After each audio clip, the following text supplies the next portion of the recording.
The Alchemist by Phillips Lovecraft.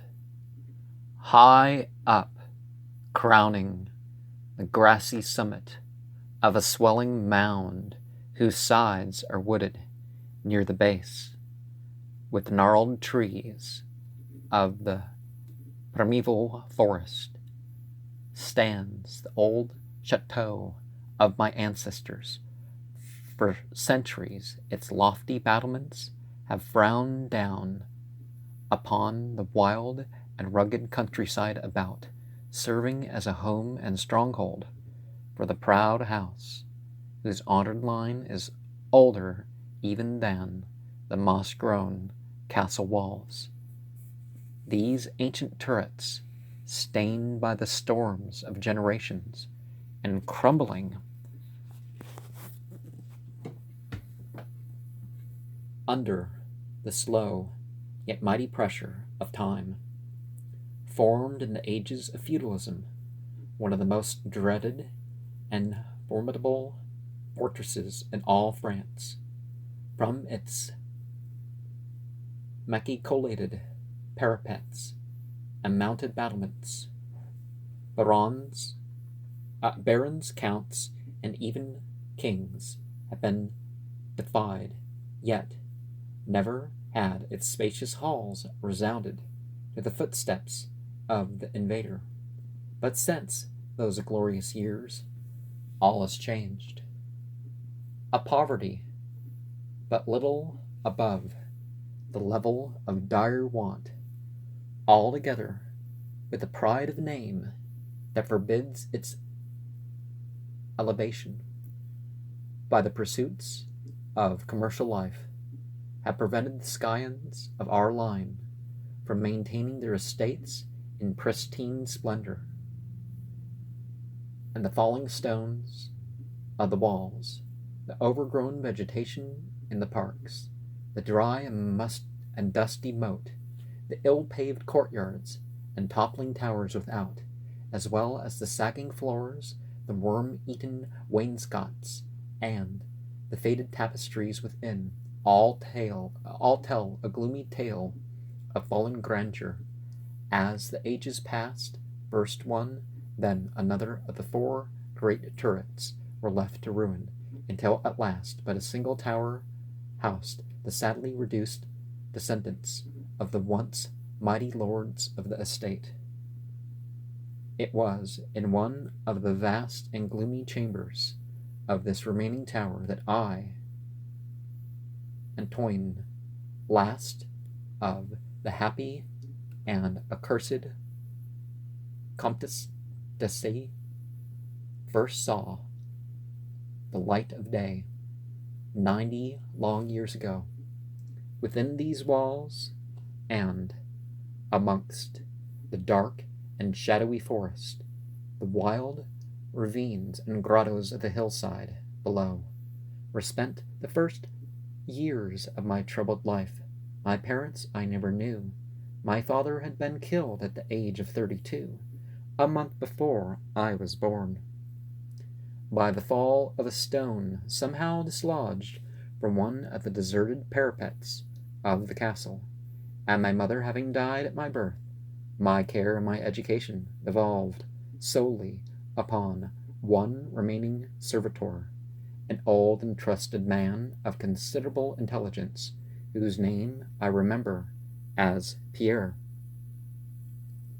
I was an only child, and the lack of companionship which this fact entailed upon me was augmented by the strange care exercised by my aged guardian in excluding me from the society and peasant children whose abodes were scattered here and there upon the plains that surround the base of the hill.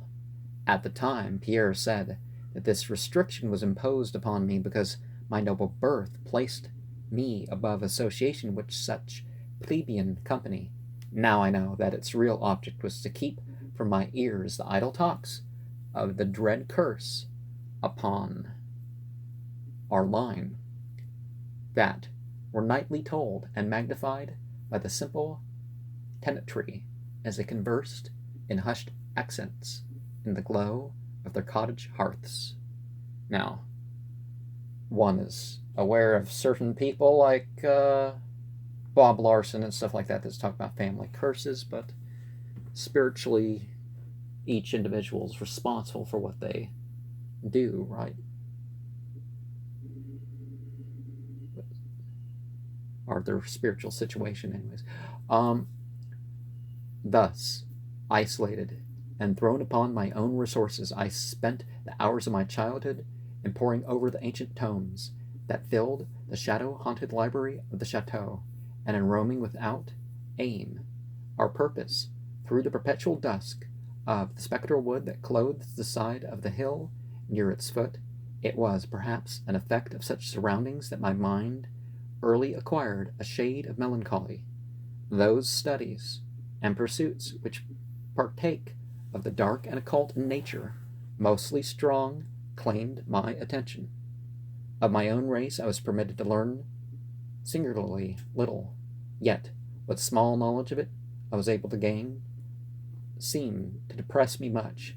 Perhaps it was at first only the manifest reluctance of my old preceptor to discuss with me my paternal ancestry that gave rise to terror which I ever felt at the mention of my great house. Yet as I grew out of childhood, I was able to piece together disconnected fragments of discourse, let slip from the unwilling tongue which I had begun to falter in approaching senility, that had a sort of relation to a certain circumstance which I had always deemed strange, but which now became dimly terrible. The circumstance to which I allude is the early age at which all the comtes of my line had met their end, whilst I had hitherto considered this but a natural attribute of a family of short-lived men.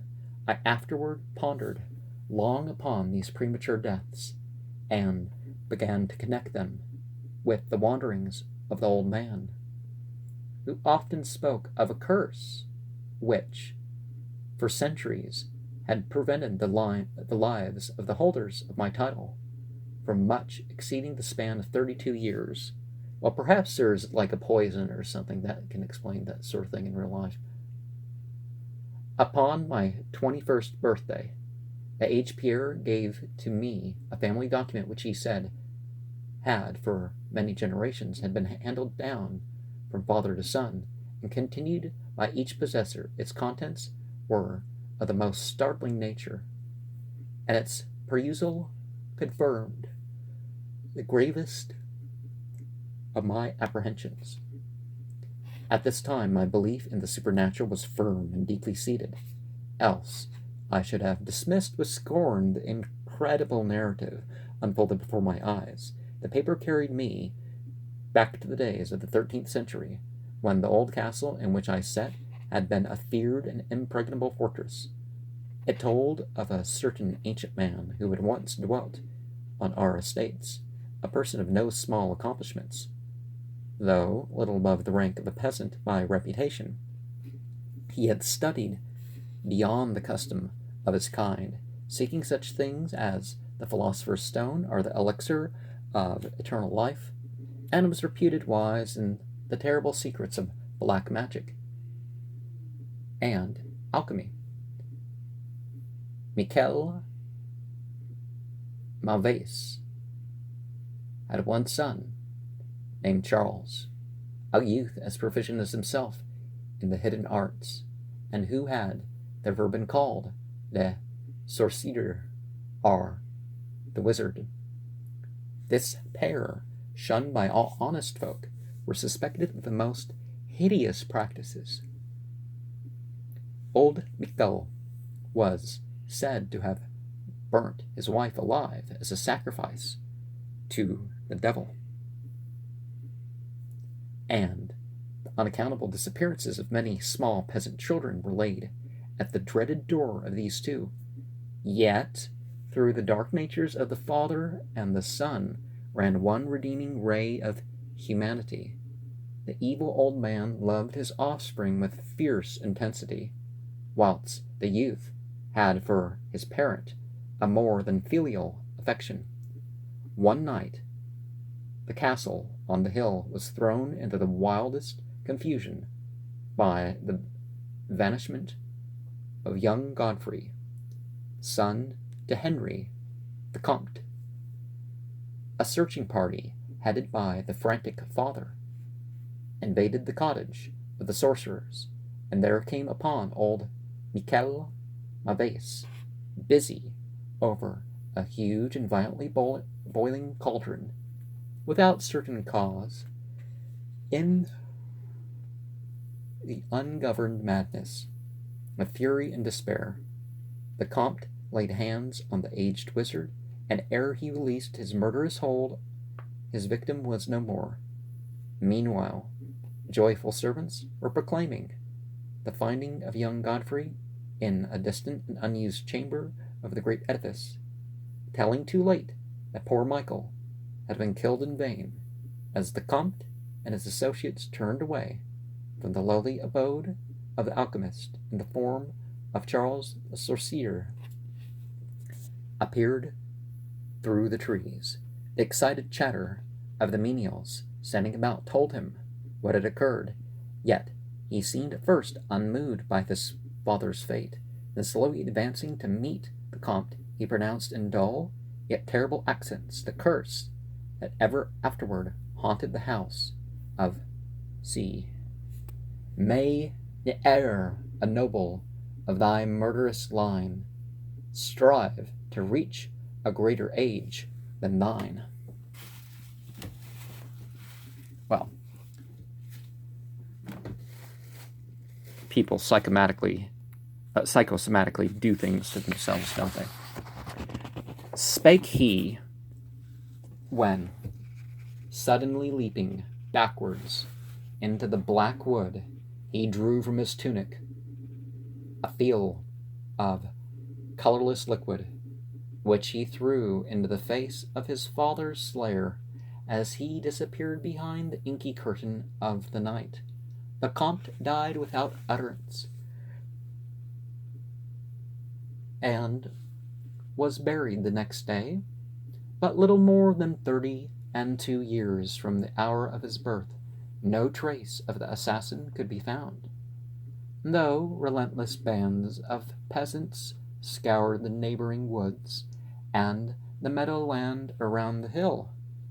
Thus, time and the want of a reminder dulled the memory of the curse in the minds of the late Comte's family, so that when Godfrey, innocent cause of the whole tragedy and now bearing the title, grief at his demise, but when, years afterwards, the next young Comte, Robert by name, was found dead in a nearby field, from no apparent cause, the peasants told in whispers that their seigneur had but lately passed his 32nd birthday, when surprised by early death.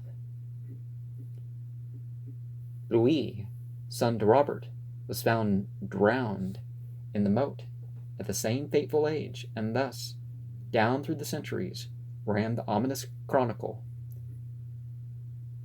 Henry Roberts, Antoine, and Ormond, snatched from happy and virtuous lives, when little below the age of their unfortunate ancestor, at his murder. That I had left, at most, but 11 years of further existence was made certain to me by the words which I read. My life, previously held at small value, now became dearer to me each day, as I delved deeper and deeper into the mysteries of the hidden world of black magic. Isolated as I was, modern science had produced no impression on me, as I labored as in the Middle Ages, as rapt as had been old Michel and young Charles themselves in the acquisition of demonological and alchemical learning. Yet read as I might, in no manner could I account for the strange curse upon my line. In unusually rational moments, I would even go so far as to seek a natural explanation, attributing the early deaths of my ancestors to the sinister Charles Le Sorcier and his heirs, yet having found upon careful inquiry that there were no known descendants of the alchemist.